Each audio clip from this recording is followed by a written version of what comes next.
Hello दोस्तों, कैसे हैं आप सब। जैसे कि आप सब जानते हैं, हमारी मुग़ल सीरीज़ चल रही थी। तो मुग़ल सीरीज़ में हमने सबसे पहले जाना था बाबर के बारे में, फिर हुमायूं के बारे में, फिर अकबर के बारे में, फिर जहांगीर के बारे में, फिर शाहजहाँ के बारे में, फिर औरंगज़ेब के बारे में। जैसे हम पता है, औरंगज़ेब की मृत्यु 1707 में हो गई थी। तो औरंगज़ेब की मृत्यु होने के बाद मुग़ल का भारत में डाउनफॉल शुरू हो जाता है। धीरे धीरे उनका शासन भारत से कम होने लग जाता है। जैसे हमें पता है, भारत में मुग़ल की शुरुआत बाबर ने 1526 में की थी, जो धीरे धीरे बढ़ते बढ़ते सभी मुग़ल बादशाहों ने उसको इंक्रीज किया, बढ़ाया था भारत में, औरंगज़ेब तक छठे। जैसे ही सातवां 1707 में बहादुर शाह वन आता है, वैसे ही मुग़ल का डाउनफॉल शुरू होता है।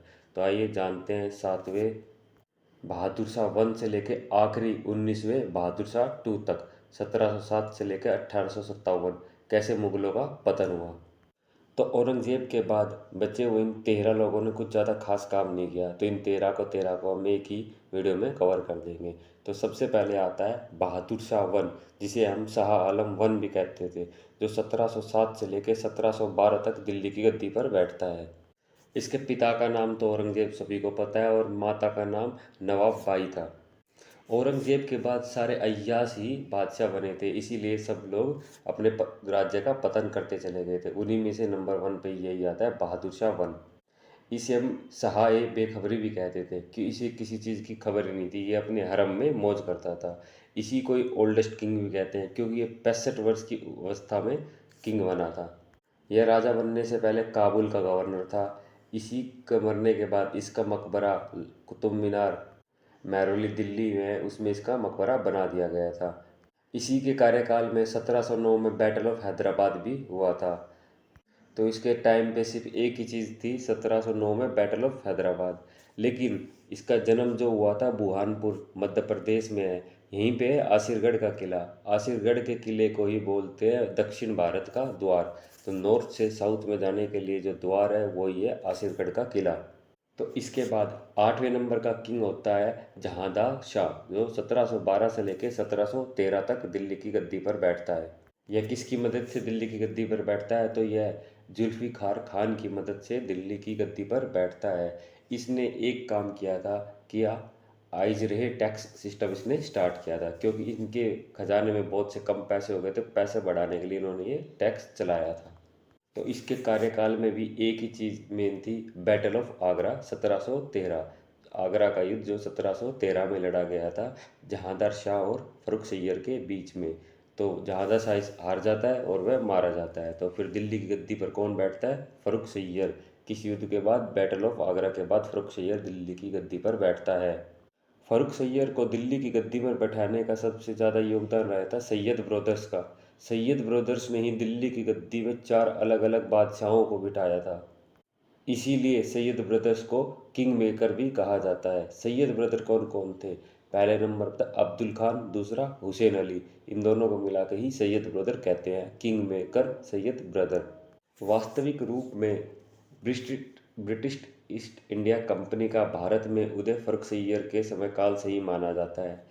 क्योंकि यह बात है, जब फर्रुख सैय्यर बहुत ही ज़्यादा बीमार हो गया था, तो उसके इलाज के लिए ब्रिटिश डॉक्टर आया, विलियम हैमिल्टन।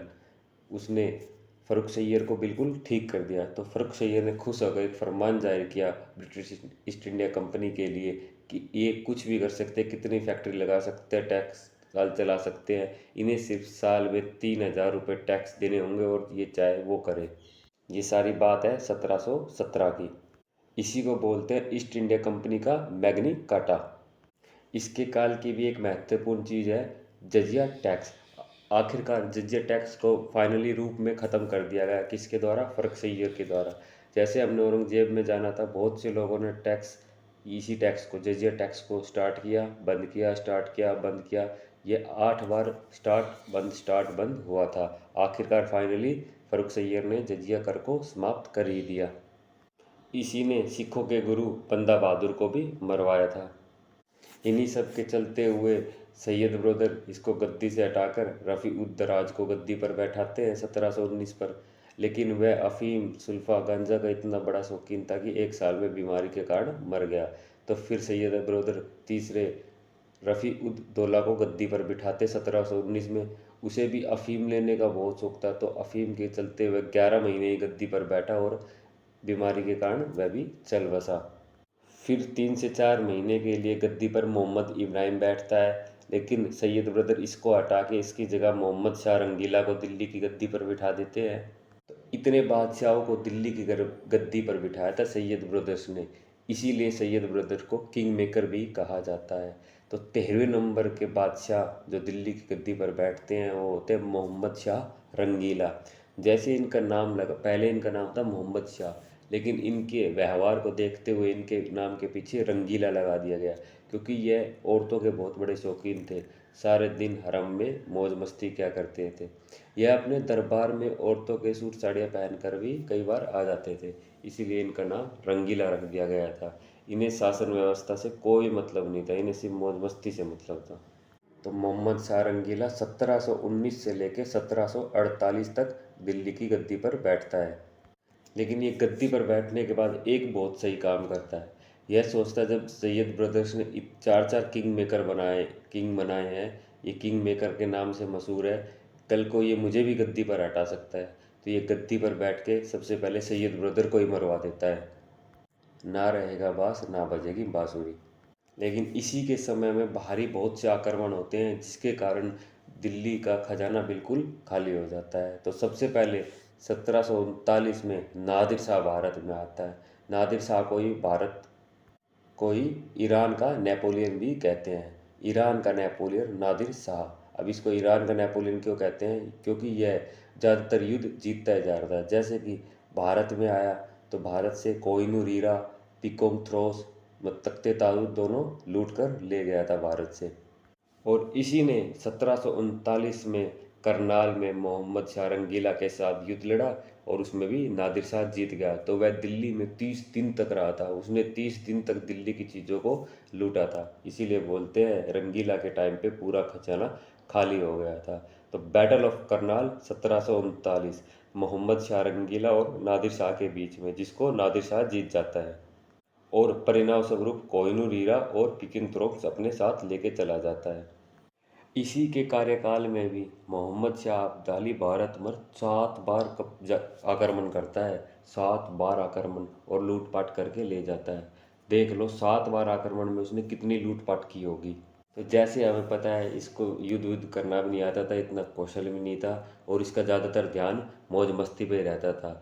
तो इसके जो जो छोटे छोटे राज्य के जितने गवर्नर थे उनको अपने अंदर कॉन्फिडेंस आता है, और कॉन्फिडेंस आने के बाद वे अपने अपने छोटे छोटे राज्य में अपने आप को ही राजा घोषित कर देते हैं। उन्हें पता है शाह रंगीला लड़ने आएगा, उससे लड़ लेंगे, जीत जाएंगे, तो वे अपने अपने आप को राजा घोषित कर देते हैं। जिसमें सबसे पहले दक्कन, जो कि आज के हैदराबाद में, उसको वहाँ का राजा कौन बना, निजाम उद मुल्का। उसके बाद अवध का राजा बना सदत खान। उसके बाद बंगाल, बिहार, उड़ीसा पे किसने राज किया, मुर्शिद कुली खान ने। उनको पता था मोहम्मद शाह रंगीला कुछ कर नहीं सकता, ये सारे छोटे छोटे राजा के राजा बन जाते हैं। इसी वजह से दिल्ली का जो सेंट्रल पावर है उस बहुत से छोटे छोटे टुकड़ों में बढ़ जाती है। इसीलिए बोलते हैं 1707 के बाद मुगल काल का डाउनफॉल शुरू हो गया था, क्योंकि ना तो कोई ज़्यादा शक्तिशाली पावरफुल बादशाह बना, जो बने सब नशेड़ी गंजेड़ी बने, जिनको सिर्फ अपनी मौज मस्ती से, उनको राज्य से कोई मतलब नहीं था। इसीलिए इसको बोलते हैं कि 1707 के बाद इनका डाउनफॉल शुरू हो गया था। इसी के काल में 1746 में जयसिंह टू सिज ए मोहम्मद शाही नाम की किताब लिखता है। यह बहुत ही इम्पोर्टेंट किताब थी उस दौरान साइंटिफिक मामलों में। इसमें बहुत सी साइंटिफिक चीज़ें लिखी गई थी 1746 में। और आगे ही चलते 2 साल बाद 1748 में होता है battle of Manupur. Battle of Manupur को ही बोलते हैं Mughal empire versus Durrani empire के बीच का युद्ध, जिसमें मुगलों की तरफ से अहमद शाह और दुर्रानी की तरफ से अहमद शाह दुर्रानी आता है। अब ये अहमद शाह मुगलों की तरफ से कौन है, तो ये है रंगीला से अगला दिल्ली का बादशाह, 14 नंबर का दिल्ली का बादशाह मोहम्मद शाह, और यह इस युद्ध को हार जाता है। यह 1748 से लेकर 1754 तक दिल्ली की गद्दी पर बैठता है अहमद शाह। ऐसा कुछ खास काम नहीं करता, इसीलिए इसने कुछ काम नहीं किया, इसके बारे में कुछ नहीं है। तो इससे अगला दिल्ली की गद्दी पर बैठता है आलमगीर टू, जो 1754 से लेके 1759 5 साल तक दिल्ली की गद्दी पर बैठता है। तो इसको दिल्ली की गद्दी पर बिठाने में इसकी मदद कौन करता है? सदाशिवराव भाऊ, मराठा पेशवा सदाशिवराव भाऊ। इसी के शासन कार्यकाल के दौरान एक बहुत ही विख्यात प्रसिद्ध युद्ध होता है जिसको बोलते हैं बैटल ऑफ प्लासी। तो प्लासी का है आज के बंगाल में, हुगली नदी के किनारे लड़ा जाता है बैटल ऑफ प्लासी। 1757 जून जून 1757 में बैटल ऑफ प्लासी होता है।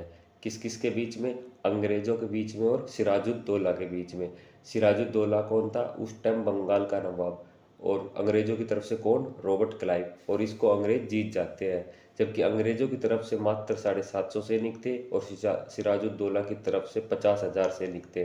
लेकिन वो हारता क्यों है?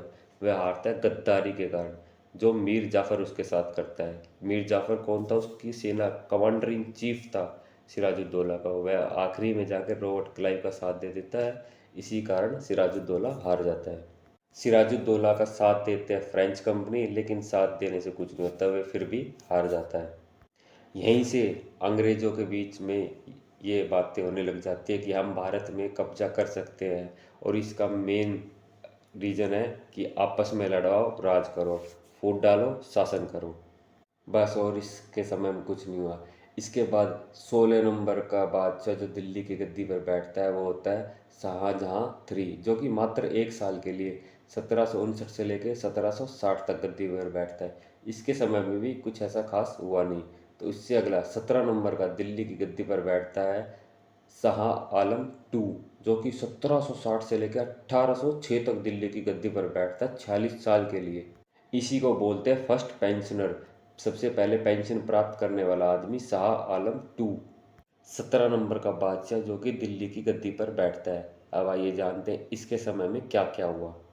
तो सबसे विख्यात युद्ध पानीपत का युद्ध इसी के समय काल में होता है। 1761 battle of Panipat three, Panipat का तृतीय युद्ध। पानीपत का पहला युद्ध 1526, दूसरा युद्ध 1556, तीसरा युद्ध 1761।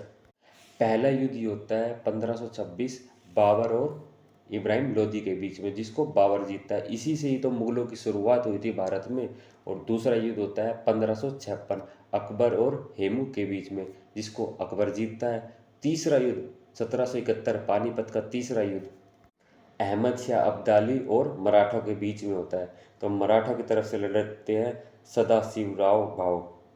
इसमें अहमद शाह अब्दाली की जीत होती है। अहमद शाह अब्दाली का बहुत से राजा साथ देते हैं, जैसे कि निजाम अद उलाद, शुजात उद दौला, नजफ खां, ये सब अहमद शाह अब्दाली का साथ देते हैं। इसलिए अहमद शाह अब्दाली 1761 में पानीपत का तीसरा युद्ध सदाशिवराव भाऊ से जीत जाता है। तो पानीपत का पहला युद्ध बाबर, पानीपत का दूसरा युद्ध अकबर, पानीपत का तीसरा युद्ध अहमद शाह अब्दाली जीत जाते हैं। शाह आलम टू के ही समय में अंग्रेजों ने एक बहुत ही विख्यात युद्ध प्रख्यात बैटल ऑफ बक्सर, जो आज के बिहार में है, वो युद्ध होता है 1764 में। तो 1764 में होता है बैटल ऑफ बक्सर, बक्सर का युद्ध, जिसमें एक तरफ ईस्ट इंडिया कंपनी होती है, दूसरी तरफ अहमद शाह टू, मीर कासिम, सिराजुद्दौला, ये तीनों मिलके ब्रिटिश ईस्ट इंडिया कंपनी से लड़ते हैं। और इस युद्ध को ब्रिटिश ईस्ट इंडिया कंपनी जीत जाती है। और वह जीतने के बाद अगले ही साल 1765 में उन्हें इलाहाबाद की संधि करनी पड़ती है, जिस दौरान बंगाल, बिहार, उड़ीसा में ईस्ट इंडिया कंपनी का राज हो जाता है। तो इसी युद्ध को बोलते हैं, इस युद्ध से भारत में शासन करने का गेट खुल गया था अंग्रेज़ों के लिए। इसी युद्ध से भारत में अंग्रेज़ों का शासन शुरुआत हुई थी। तो 1764 में बैटल ऑफ बक्सर के रिजल्ट परिणाम क्या क्या होते हैं?